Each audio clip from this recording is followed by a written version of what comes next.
Le dernier cours s'appelle et s'intitule Les estuaires et les deltas. Ces deux milieux de dépôt, bien ces deux environnements correspondent à ce qu'on appelle un environnement côtier ou bien un milieu côtier, c'est-à-dire les régions ou bien les milieux qui se trouvent sur la côte, sur la ligne de rivage entre le continent et la mer. On commence par dire que les deltas et les estuaires sont des milieux hydrodynamiques, c'est-à-dire ce sont des mouvements dans lesquels on a toujours un mouvement de l'eau. Ils constituent des milieux de sédimentation, de transition, c'est-à-dire intermédiaires, entre le continent et la mer. Donc, puisqu'ils se situent entre le continent et la mer, ils sont donc soumis à l'influence combinée, ou bien aux deux influences. La première influence qui vient de fleuve, ce qu'on appelle l'influence fluviale, et la deuxième influence, c'est l'influence de la mer, ou bien ce qu'on appelle l'influence marine. Parfois, on peut avoir une influence lacustre seulement lorsqu'on a le fleuve se jette et se termine dans un lac. Dans ces milieux-là, on peut trouver des actions fluviatiles et des actions des vagues et des marées. Sur cette photo-là, c'est ce diapo, on voit donc, si vous voyez le côté gauche de la figure, on voit un fleuve, un cours d'eau, qui continue son déplacement, son voyage, jusqu'à ce qu'il arrive à la mer. La mer, c'est la partie droite. Donc, entre la mer et le fleuve, on voit qu'on a une grande ouverture du fleuve avant qu'il se jette vers la mer. C'est ce qu'on appelle un estuaire. Un estuaire, donc, c'est une zone dans laquelle le fleuve prend une largeur importante avant de se jeter vers la mer. Ici, on voit l'embouchure de l'oued Sebou, c'est-à-dire l'endroit dans lequel l'oued, le fleuve Sebou, se jette vers l'Atlantique, dans la région de Média. On voit ici que le Sebou prend une grande épaisseur et du coup, à partir de cette épaisseur, on peut lui donner le nom d'estuaire. Par définition, les estuaires peuvent provenir d'une évolution d'un appareil deltaïque. Ça, on va le voir juste après. C'est une zone intermédiaire entre le continent et la mer et qui est soumise aux influences marines liées à la marée. Donc, dans un estuaire, normalement, c'est la mer qui porte toujours c'est la mer qui a toujours une grande portée. Donc, c'est une région dans laquelle on trouve l'influence de la mer. Pour un estuaire, c'est la partie du fleuve où pénètre la marée dynamique. Dans les estuaires, on a une sédimentation bien particulière qui se trouve notamment sur les berges, sur les bordures de l'estuaire. C'est une sédimentation très fine. Donc pourquoi très fine? Parce que naturellement, c'est une région qui n'est pas très mobile. Les eaux des fleuves, elles arrivent dans cette zone-là. Elles restent un certain moment avant de se rejeter, bien évidemment, ou bien continuer leur parcours vers la mer. Donc, c'est une région, c'est une zone dans laquelle on a une dynamique qui n'est pas très importante et du coup, la sédimentation qu'on peut avoir dans ces zones, ce sont des sédiments qui sont très fins et qui correspondent à la phase argilo-silteuse. Surtout, comme je viens de dire, dans les chenaux, dans les bordures, bien évidemment, de ces cours d'eau, bien de ces chenaux. Ces types de sédiments, ils portent un nom particulier au niveau des estuaires, c'est ce qu'on appelle les slicks. Dans les estuaires, donc, on a les influences combinées, comme on a dit au début. On a les influences conjointes, ou bien les influences combinées entre les influences marines et les influences fluviatiles. C'est ce qui marque bien évidemment les estuaires.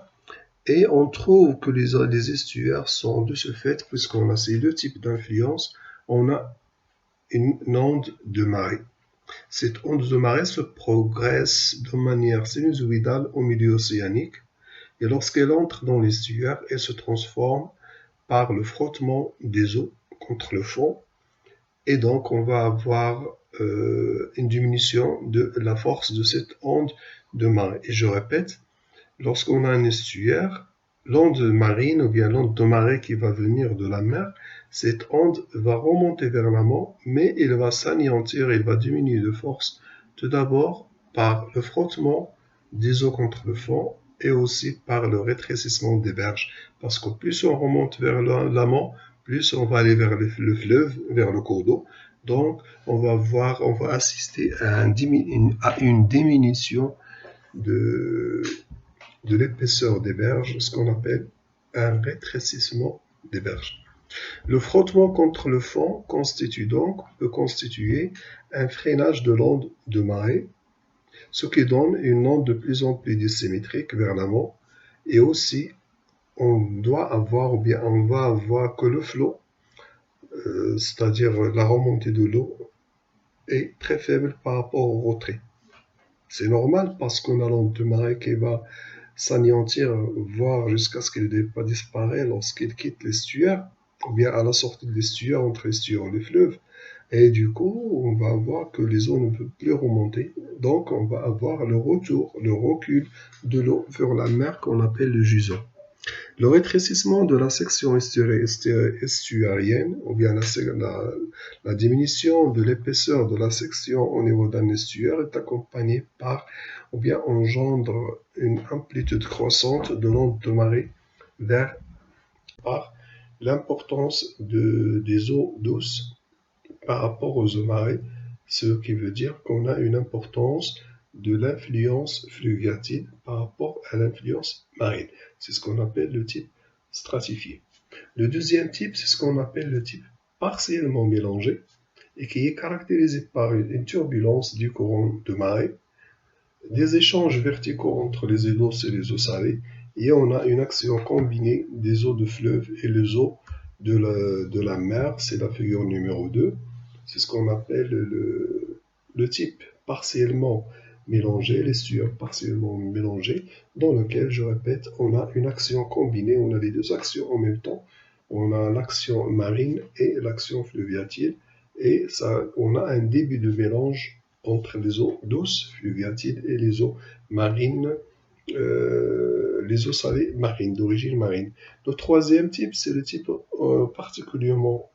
particulièrement homogène, dans lequel on assiste à un mélange intense des eaux douces et des eaux salées par les courants de marée. Donc on a un gradient croissant vers l'aval. Donc vous voyez ici, c'est le type 3 qu'on appelle type verticalement homogène, dans lequel, je répète, on voit qu'on a une augmentation de la salinité de l'amont, c'est-à-dire de la limite du fleuve vers la mer. Pourquoi? Parce qu'on a un mélange, si vous voulez, ou bien pas exactement un mélange, mais on a une action de turbulence, ou bien on assiste à la turbulence des eaux marines, et du coup, donc, on va avoir une augmentation de la salinité entre la limite du l'oued jusqu'à la mer. Donc, c'est ce qu'on appelle le type particulièrement homogène. Pour le quatrième type, c'est le type verticalement et latéralement homogène, dans lequel les influences marines sont exclusives sur la sédimentation. C'est-à-dire, on a l'action de la marée ou bien la mer et l'emporte. Donc, de ce type-là, c'est complètement l'opposé du premier type, ce qu'on appelle le type stratifié, dans lequel on a les eaux de fleuve, les eaux douces qui sont très importantes. Par contre, dans le dernier, on a les eaux marines qui sont très importantes, et donc on va avoir un gradient horizontal de salinité. Donc vous voyez, puisqu'on a les eaux de mer qui arrivent, ces eaux de mer sont poussées vers la gauche par les eaux de fleuve, et on va avoir une augmentation de salinité. À la partie droite de la figure, c'est juste les eaux de fleuve, donc peu salées, ou bien ce sont des eaux douces. Lorsqu'on se déplace au milieu, on a un petit mélange, et lorsqu'on se déplace encore plus en aval, plus vers la gauche de la figure 4, on va avoir un mélange très important, et donc on va avoir une salinité plutôt très importante, et c'est ce qu'on appelle l'estuaire homogène. Pour les deltas constituent un milieu de sédimentation situé bien évidemment entre le fleuve, la mer et un lac. qui est des deltas par rapport aux estuaires. Donc c'est un milieu dans lequel on a une dominance des influences fluviatiles. Et parfois, lorsqu'on a un delta qui reçoit toujours des apports solides à partir d'un fleuve, on va voir que les dépôts qui sont ramenés par ce fleuve-là, ils vont progresser, ils vont avancer vers la mer, et par la suite, on va voir la ligne de côte, ou bien la ligne de rivage, la ligne du littoral, et pousser un peu vers le large. Donc on parle d'une avancée de delta vers la mer, et cette avancée-là, il est due bien évidemment par l'apport de plus en plus important, et c'est un apport continu des sédiments par le fleuve, et ces sédiments-là, ils se déposent au-delà de la limite du delta, et pour cette raison-là, on assiste donc à une progression de la ligne de rivage ou bien la ligne de côte vers le large. Donc, dans un delta, on a les agents de construction, c'est-à-dire les agents qui favorisent la construction du delta. Ils sont nettement dominants par rapport aux agents de remaniement. Les agents de remaniement, c'est comme l'érosion, ce sont les agents qui vont permettre de la destruction de delta. Donc, au niveau d'un delta, généralement, pour que le delta puisse toujours avoir place, pour qu'il existe, il faut qu'il y ait toujours les agents de construction. Et ces agents de construction sont généralement l'apport en sédiment, bien évidemment, qui est transporté par le fleuve. Exemple de delta, donc ici on voit le delta du Rhône qui se trouve dans le sud-est de la France. Vous voyez à droite, on a la figure, on a le cours d'eau, et ce cours d'eau est divisé en quelques bras, en quelques petits cours d'eau avant de se jeter dans la Méditerranée.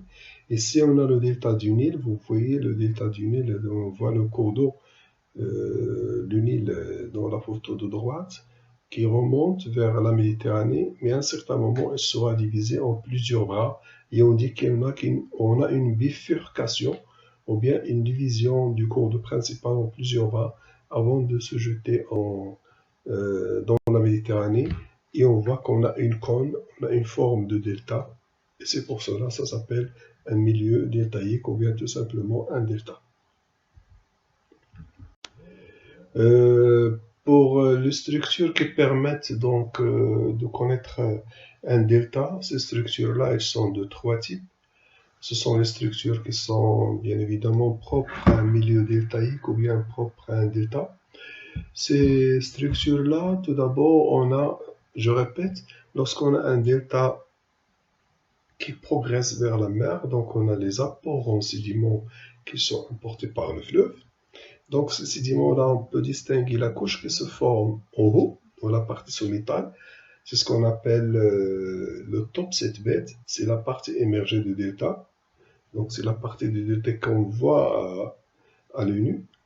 Et par la suite, dans la partie inférieure, donc bien à la base, on a ce qu'on appelle les sédiments de base. Ce sont les bottom. Bottom en anglais, c'est profond, donc ce qu'on appelle les bottom set bed, et entre les sédiments du haut, le top set bed, et les sédiments du bas, bottom set bed, on a une zone intermédiaire qu'on appelle le fore set bed, qui montre la zone par laquelle on va avoir les couches de sédiments transportés par l'oued qui vont se déposer au fur et à mesure qu'on a une avancée vers la mer. Et donc, ce sont ces forested beds, ou bien ces couches inclinées qui avancent vers la mer, qui nous assurent et qui nous permettent de voir l'avancée ou bien la progression du delta vers la mer. Donc, c'est la figure qui représente le texte qu'on vient de voir. Donc, ça, c'est un schéma d'un delta en progression vers la mer. On voit la partie supérieure, ce sont les sédiments de dépôt supérieur, les topset beds. Dans la partie inférieure ou bien profonde, on a les bottom set bed, et entre les deux, on a donc les couches inclinées qui représentent la progression ou bien la progression du delta vers la mer. L'avancement d'un delta dans le domaine marin. Donc, je répète que l'avancement d'un delta, il avance bien évidemment par les apports des sédiments qui sont apportés, transportés par le cours d'eau. Ces sédiments-là qui sont dans le delta, ils peuvent jouer un rôle très important dans le piégeage des sédiments et bien évidemment piégeage de la matière organique. Et pour cette raison, on peut trouver plusieurs substances utiles qui sont dans ces deltas et dans le monde. Ou bien on a des exemples de part et d'autre dans le monde qui montrent bien évidemment la richesse de ces deltas par des matières utiles, des matières combustibles comme le delta du Mahakam en Indonésie, qui est riche bien évidemment en substances combustibles comme le pétrole bien évidemment. Et ici c'est juste un schéma qui représente les top seabeds, les forest seabeds et les bottom seabeds. On voit en haut, on a dans la partie visible, on voit les sables et les silts, donc ce qu'on appelle le front deltaïque, c'est la partie superficielle. La partie basale, c'est la forest, c'est le bottom seabed. Et entre les deux, on a ce qu'on appelle les forest seabed qui sont représentés par ces couches inclinées qu'on a vu représentent ou bien ils donnent une idée sur l'avancée du delta vers la mer ou bien la progradation du delta vers la mer. Et à droite, on a donc juste une couche qui montre qu'on a un granoclassement décroissant, donc puisque les boutons sont des sédiments qui sont très fins, sous forme d'argile, et jusqu'à ce qu'on remonte vers la partie top seabed dans laquelle on va trouver des sédiments un peu relativement grossiers, et ça donne cette coupe-là au niveau donc d'un delta, ce qu'on voit ici. Donc ici on a le cours d'eau qui provient notamment dans la région froide. Ces cours d'eau sont très chargés et donc ils sont lourds. Et puisqu'ils sont lourds, bien évidemment, ils vont aller vers la profondeur.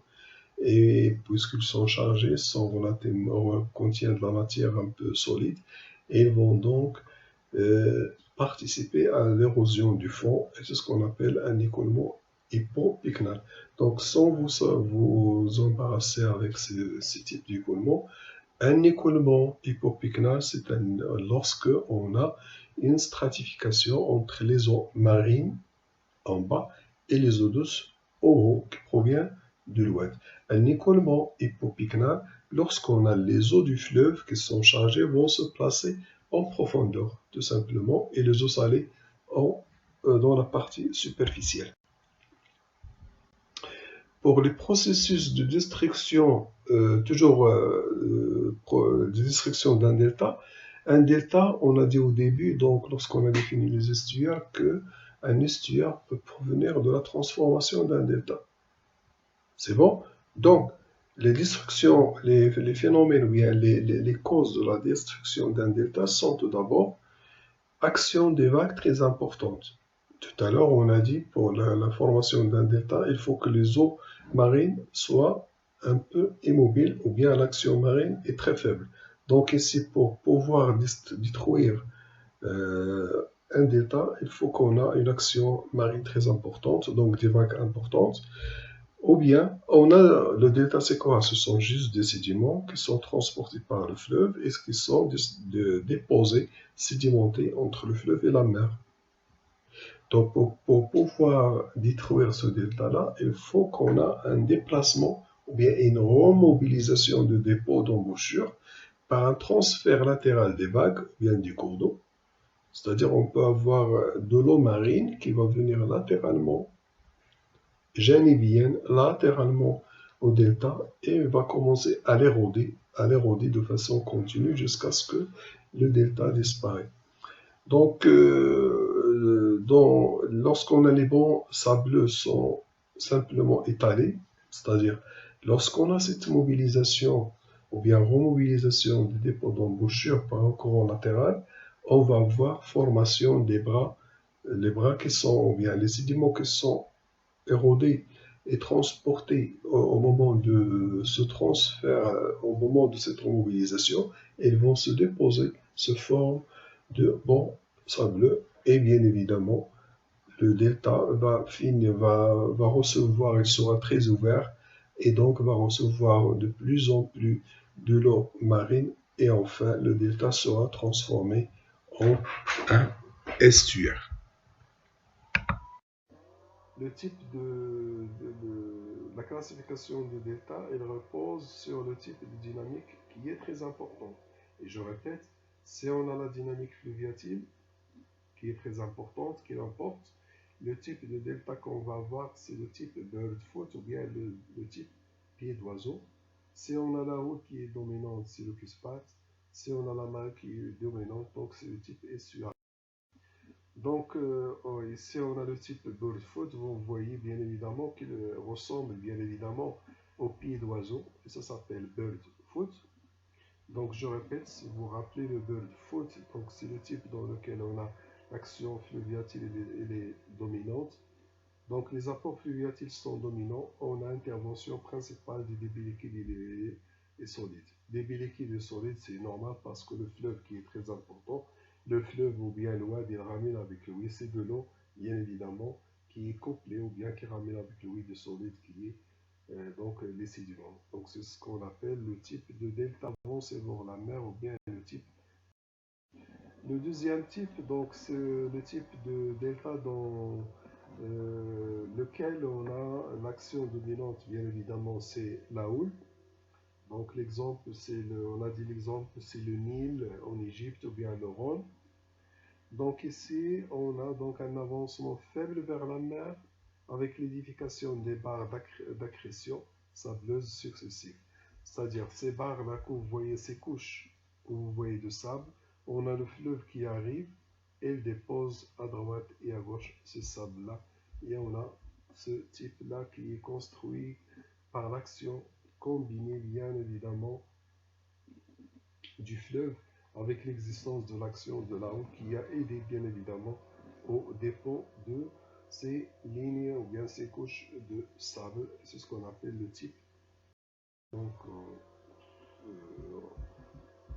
on va finir cette partie-là liée donc au delta estuaire et on va entamer juste après le dernier chapitre qui se rapporte au dépôt dans les lacs ou bien dans les milieux lacustres. Pour les milieux lacustres, on commence par dire comme une petite introduction que la surface de la Terre, c'est-à-dire toute la planète Terre, vous voyez déjà que le mot Terre a été créé avec un T majuscule, ce qui veut dire qu'on est en train de parler de toute la planète. Donc la surface de la planète Terre contient environ 1,3 milliard de kilomètres cubes d'eau.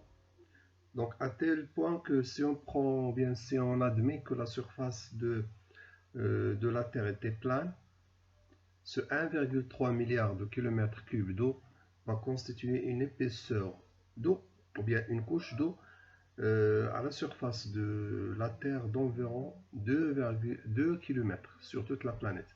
Donc si on admet que la surface de la Terre est plane, est horizontale, la quantité d'eau qui est disponible actuellement à la surface de la planète Terre, donc ce 1,3 milliard de kilomètres cubes, il pourra donc constituer une épaisseur ou bien une couche d'eau d'épaisseur de km sur toute la planète.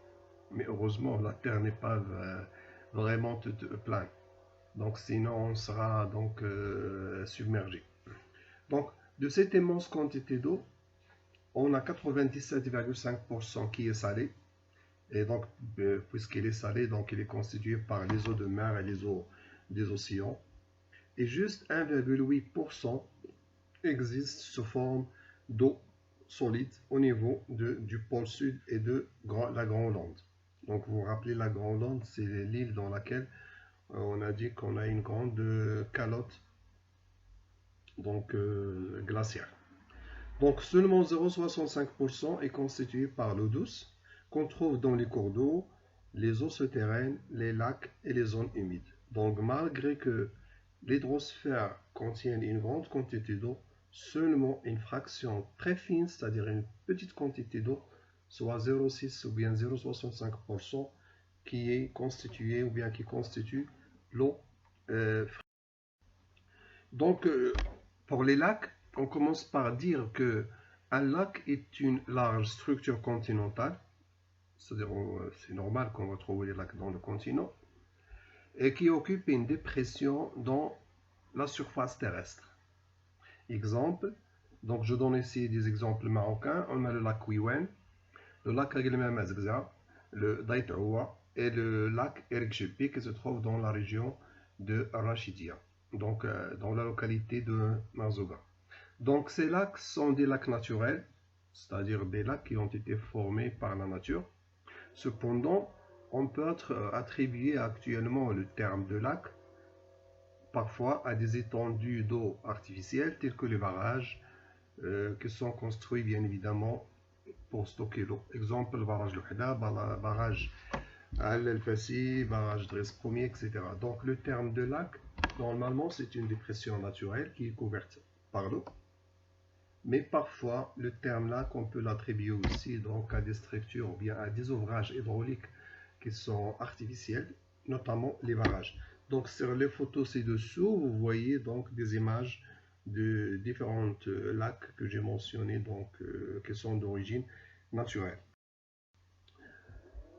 Pour les lacs c'est une structure, ou vous voulez, c'est une figure qu'on trouve à la surface de la Terre, mais cette figure-là, ou bien cette structure, normalement, elle n'est pas pérenne, c'est-à-dire pérenne, elle ne reste pas toute la vie. Bien évidemment, pourquoi? Parce que les lacs, ils sont tout d'abord alimentés par les cours d'eau. Donc ce sont les oueds, ce sont les fleuves qui ramènent de l'eau vers le lac. Donc, le lac contient cette eau-là, qui est ramenée par, ou bien qui est apportée par les fleuves, mais si on a un fleuve qui ramène de l'eau avec les sédiments, ces sédiments-là, avec les cycles, les multiples cycles d'eau, donc ces sédiments vont finir leur voyage dans les lacs. Donc plus un cours d'eau, plus un fleuve ramène des sédiments avec lui, plus ces sédiments-là vont combler ou bien vont remplir donc le lac, et par la suite le lac sera transformé bien évidemment en un endroit qui est rempli par les sédiments, et qui dit sédiments, bientôt il va y avoir de la végétation, et donc le lac va se transformer en une plaine ou bien en une prairie ou bien une forêt. Et l'exemple, par exemple, c'est le bassin de Seyss. Donc le bassin de Seyss, c'est-à-dire notre bassin qui se trouve entre la ville de Fès et Meknès. Donc ce bassin-là, dans le Pléistocène, était un lac. Donc était un lac, mais ce lac-là a été rempli, comblé par les sédiments. Donc il n'y a pas ce lac-là en ce moment, mais on a une plaine agricole. Et je répète, cette plaine-là a été dans le temps un lac. Donc sur le globe, c'est-à-dire sur toute la planète Terre, on a plusieurs types de lacs, et qui sont des lacs qui ont différentes origines. Donc par exemple, on a donc le nord dans le Canada, on a donc des grandes zones qui sont couvertes par les glaciers pendant la dernière période de glaciation. Exemple, les grands lacs du Canada. Ces grands lacs sont formés par les glaciers, lesquels en s'écoulant, c'est-à-dire lorsque ces glaciers s'écoulent, donc, elle érode plusieurs dépressions dans la surface terrestre, et qui sont par la suite, c'est-à-dire les dépressions qui sont engendrées par le glissement ou bien le mouvement des glaciers, ces dépressions seront donc remplies par l'eau. Donc, on va avoir des dépressions qui sont créées ou bien qui sont générées par le mouvement de glaciers. La plupart des lacs glaciers ont été formés dans les 10 000 à 20 000 ans passés. Euh, donc, on peut classer les lacs qui existent dans la nature donc en plusieurs catégories. Mais ici, on va juste mentionner quelques types de lacs qui sont bien connus dans le monde. Donc, premièrement, un lac peut être formé par une éruption volcanique. C'est-à-dire éruption volcanique, c'est-à-dire on a un volcan.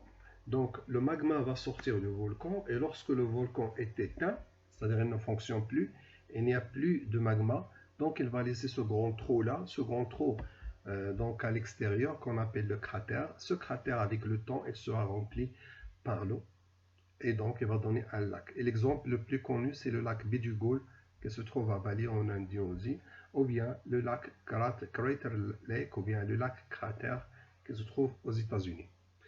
Par ailleurs, on peut avoir des lacs qui sont créés par une activité tectonique, c'est-à-dire on a un lac, mais le lac, bien évidemment, il est créé par un mouvement donc un mouvement des couches ou bien un mouvement donc à la surface de la Terre.